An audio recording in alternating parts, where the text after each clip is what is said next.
ಅಶೋಕಣ್ಣ acting ಮಾತ್ರ ಬೆಂಕಿ ಆಗಿದೆ. ಮೇನ್ ಆಗಿ ಪಾಯಿಂಟಿಗೆ ಬರೋದಾದ್ರೆ, ಅಶೋಕ್ ಅವರು ಒಬ್ಬ ಸಣ್ಣ ಹಳ್ಳಿಯಲ್ಲಿ ವಾಸಿಸ್ತಿರ್ತಾರೆ. ಅವರು ಕೆಳವರ್ಗದಿಂದ ಬಂದಿರುವಂತ ಅಶೋಕ್ ಎಂಬ ಹುಡುಗ, ಅವರ ಅಪ್ಪನ ಆಸೆ ದೊಡ್ಡದಾಗಿರುತ್ತೆ. ಅದು ಏನು ಅಂದ್ರೆ, ನನ್ನ ಮಗ ಒಬ್ಬ ದೊಡ್ಡ ಸರ್ಕಾರಿ ನೌಕರಿ ತೆಗೆದುಕೊಳ್ಳಬೇಕು ಅಂತ ಅವರ ಅಪ್ಪನ ಆಸೆ ಆಗಿರುತ್ತೆ.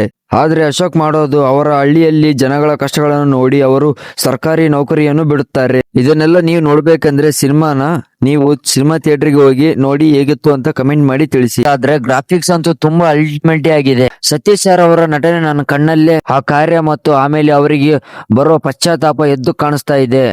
ಸತೀಶ್ ಸರ್ ಮತ್ತು ಸಪ್ತಮಿ ಗೌಡ ಪರ್ಫಾರ್ಮೆನ್ಸ್ ಮಾತ್ರ ಬೆಂಕಿ ಆಗಿತ್ತು. ಈ ಸಿನಿಮಾದಲ್ಲಿ ಪಿಜಿಎಂ ಮಾತ್ರ ಬೇರೆ ಲೆವೆಲ್ ಆಗಿತ್ತು. ಈ ಸಿನಿಮಾನ ಒನ್ ಟೈಮ್ ವಾಚಬಲ್ ಅಂತ ಹೇಳ್ಬಹುದು. ಒಂದು ಮಾಸ್ ಆಕ್ಷನ್ ಜೊತೆಗೆ ಒಳ್ಳೆ ಮೆಸೇಜ್ ಇರೋ ಸಿನಿಮಾ ನೋಡ್ಬೇಕು ಅನ್ಕೊಂಡಿದ್ರೆ ನಿನ್ನೆ ಬಂದಂತ ದ ರೈಸ್ ಆಫ್ ಅಶೋಕ ಖಂಡಿತ ಮಿಸ್ ಮಾಡಬೇಡಿ. ಫ್ಯಾಮಿಲಿ ಜೊತೆ ಕೂತು ನೋಡುವಂತ ಸಿನಿಮಾ ಇದು ಆಗಿತ್ತು. ಈ ಸಿನಿಮಾಕ್ಕೆ ನಾ ಕೊಡುವ ರೇಟಿಂಗ್ 5 ಕೊಡ್ತೀನಿ. ಇದೇ ತರ ವಿಡಿಯೋಸ್ ರಿವ್ಯೂಸ್ ಬೇಕಂದ್ರೆ ನಮ್ಮ ಚಾನಲ್ ಪ್ಲೀಸ್ ಸಬ್ಸ್ಕ್ರೈಬ್ ಮಾಡ್ಕೊಳ್ಳಿ. ಸಿಗೋಣ ನೆಕ್ಸ್ಟ್ ವಿಡಿಯೋ ಜೊತೆಗೆ. Thank you.